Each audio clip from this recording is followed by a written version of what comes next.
Hello, this is Bill Johnson, and I'm in the Willamette Writers History Room. And today we're interviewing Mindy Halleck, who is the author of the book Return to Center, now available on Amazon. So, Mindy, could you introduce yourself? Hi, I'm Mindy Halleck, and yes, I've just released my debut novel, Return to Cinder, by Trope Books. It's been out for about a week, doing really well on Amazon so far, so I'm excited. I've been a member of Willamette Writers for several years now, and also up here in Seattle, Pacific Northwest Writers Association, and several writing groups. So I've been writing for a long time, but this is my first published fiction, so I'm very excited. I've been published quite a bit with my nonfiction over the last 15 or 20 years. You mentioned the name book trope. Could you kind of just briefly talk about what book trope is? Yeah, book trope is, they like to claim that they're changing the industry and helping authors get published, and what happens at Book Trope, you come in as an author and you develop a team. You select from a pool of people that work there, and you've got a book manager, a project manager, a book designer, an editor, and a proofreader, and gosh, am I forgetting somebody? I'm sure I am. But anyway, you pull together a pool of people, and then you work with those people during each phase. For most authors, the editing process is, the most painful, of course, but it's also the longest. So you might be in editing for 45 days, some longer. For me, it was about 40 days, and then you move on to the proofreader. But it's really a lot of fun, and we have a group of people at Book Trope. We have our Facebook pages and everything, but you have a whole community that's supporting you instead of just working with one literary agent and maybe, if you're lucky, an editor. We've got a team of hundreds of people that support us when our books come out. So it's a lot of fun. Book Trope does put out a couple hundred books a year as well. They're doing quite well, and has just merged part of their marketing powers with Amazon. So you've talked about marketing, which is all, for many writers, these days it's like the big question, how do you look at your work? So could you talk a little bit about how you're marketing your Return to Center? Yeah, for me, I was in business for many, many years, and marketing was a big part of what I did. I was a vice president for Coldwell Banker. I had to do a lot of the press and the marketing there. And then in years in real estate, and I learned a lot about marketing. And what I have realized now that I'm in the literary world, so to speak, is that all those same old rules still apply. And for me, for example, I like to start out with marketing materials. I know I've shown you some of them, but I do a lot of postcards. I don't know if you can see that, but I send postcards out to the bookstores before I meet with them. I've got different kinds of everything I've got printed, a lot of printed materials that I hand out at bookstores. All of them match the cover of my book, of course, and you can see the banner behind me. So I'm big on visuals. I like that, and when you go to a bookstore and you do an event, it's nice to have a big banner up, to have handouts for everybody and all that, and everything has to match, obviously your book cover. And so I start with a platform of that, and then I just started reaching out to newspapers. I have 2 local newspaper interviews tomorrow, as a matter of fact, because the theme of my book resonates with Veterans Day, so I'm obviously connecting part of my marketing to a current, relevant, holiday, and trying to make myself relevant in the news. And so for authors, it's important to try to understand when you're marketing your book, you don't want to just be talking about your book. You want to talk about what's relevant today, what's happening today in the news. And right now, this next couple of weeks is Veterans Day. It's a great opportunity for me because the priest, my protagonist in my book, is a Korean War veteran. And in the book, one of the themes is PTSD, even though in the 50s and 60s or 50s, when my story takes place, that diagnosis didn't even exist. I do believe that it ruined a lot of childhoods for us baby boomers because our dads came home from war and didn't know how to deal with, what they had just experienced in war, and that's a lot of what my book is about. So as far as marketing goes, it sounds, I don't know, very commercial to say I'm piggybacking on Veterans Day, but you have to look at it that way when you're trying to market. So. Now, there's so many avenues now, Facebook, Twitter, Pinterest. Did you start out with a plan on which social media you were going to aim for, or did you take a broad effort? I took a broad effort, and mind you, I'm still in the middle of all of this. I'm in a sea of social media right now. What I'm finding is these days, and I've had a blog at Literary Liaisons for about 7.5 years. And if you'd asked me 4 years ago if I thought every author needed a blog, I would have said yes, they need to be blogging all the time. And what I would say now is yes, everyone should have a blog if you have something to say, for one thing. But I think Twitter, Instagram, all of those things that take less time for me, for one thing, in my day. But also, I think that the audience's attention span, we're completely saturated with stuff to read every day. I don't know how many emails you get a day, but I can barely keep up.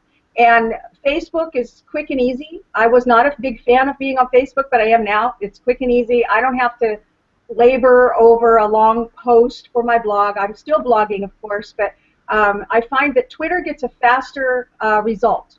So, you know, when you're talking about marketing, net result is really what you're always after. Twitter and Instagram are almost immediate.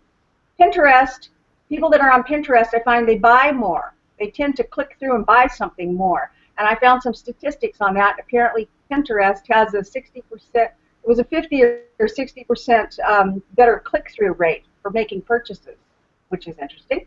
So you have to study the statistics. You know, I think you have to jump in and do them all, see what works for you, because if you're trying to do something and you're forcing it, it's never going to work anyway.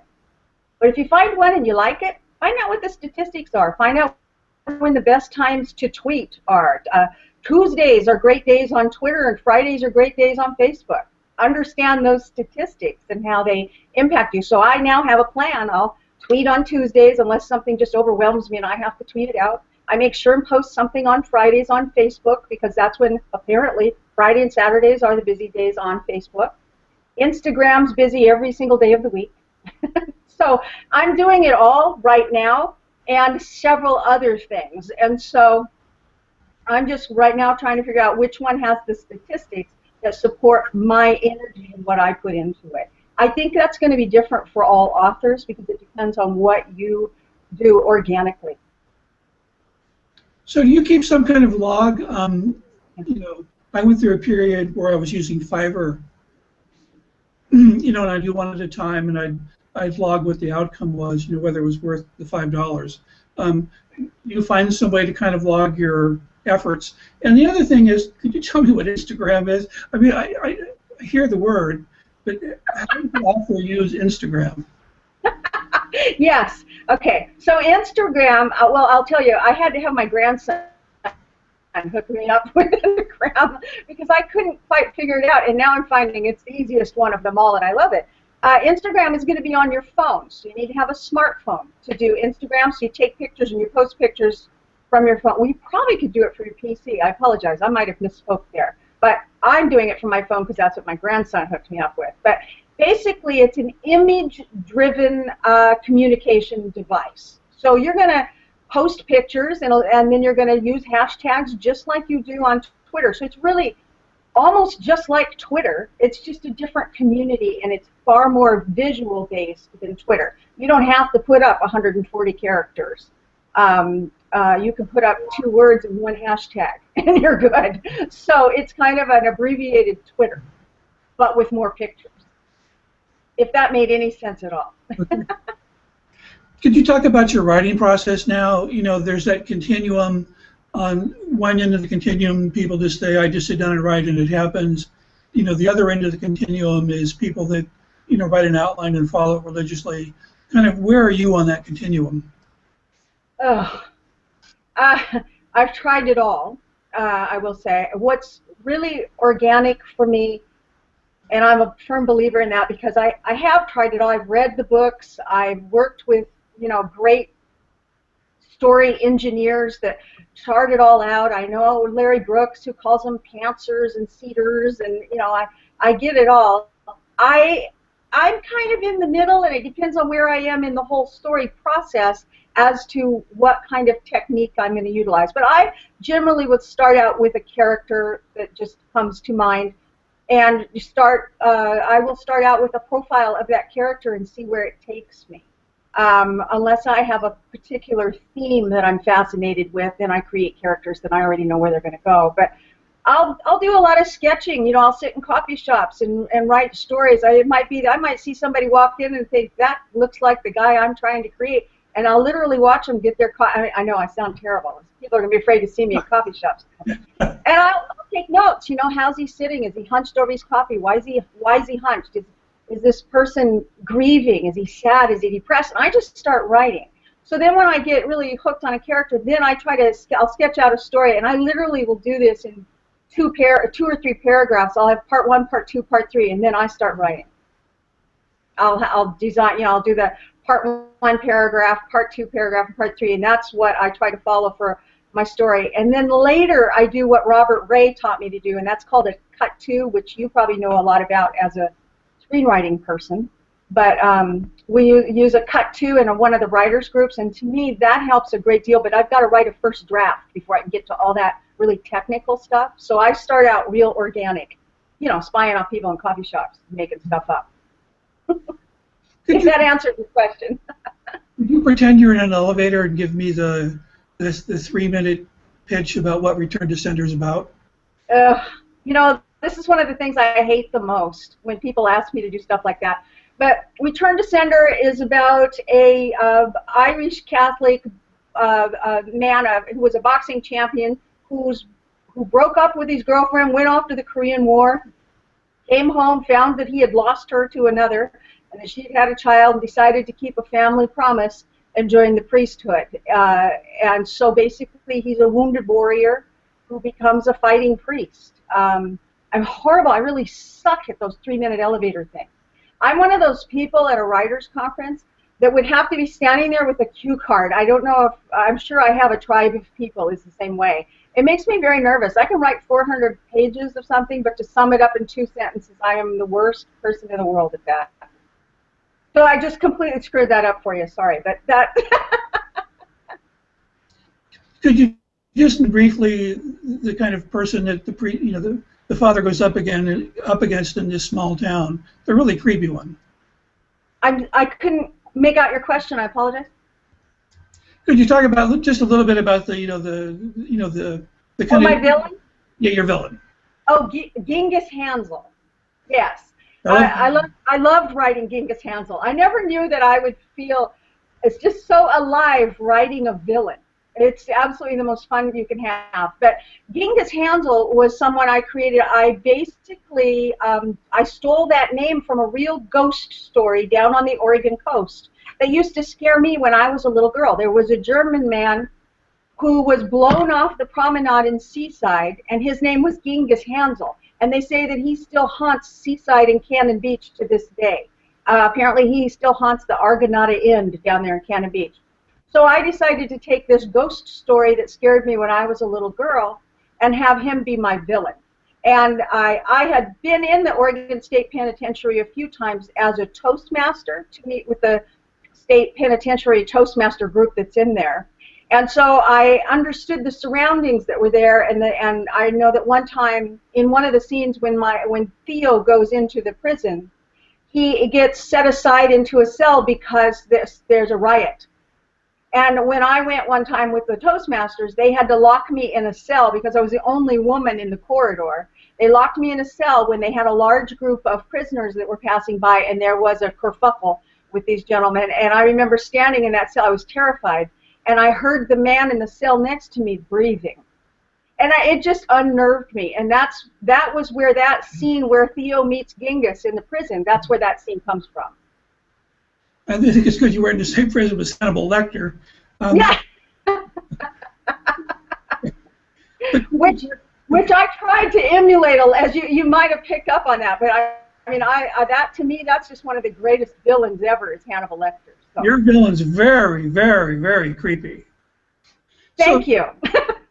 Could you talk now about how people can find you, your blog, more information about the book? Sure. Anybody can find me at mindyhalleck.com, my website. I'm beginning to book signings. I'm doing one on November 15th at the Edmonds Bookshop, obviously in Edmonds, Washington. I'm up here in Seattle. And then I'll be in January. I've got third place books in Lake Forest Park booked, and I'm working on others. I want to do some bookstores down there in Portland since it is an Oregon book, and I am an Oregon girl. I grew up there, and all my stories take place in Oregon. Everything I write takes place between Portland and the beach. I should be down in Manzanita for Memorial Day weekend, so I'm planning some events down there. I'm on Facebook at Mindy Halleck. I'm at Twitter at Mindy Halleck. So just Mindy Halleck makes it pretty easy to find, which brings us back to marketing. Make it easy for people to find you. Okay, well, I really appreciate your spending this time with us today, and I look forward to chatting with you again, in the near future about marketing. Thank you. I've got to go practice my 3-minute pitch now that you've put me on the spot. Thank you, Bill. Nice chatting with you. Okay, thank you. Bye-bye.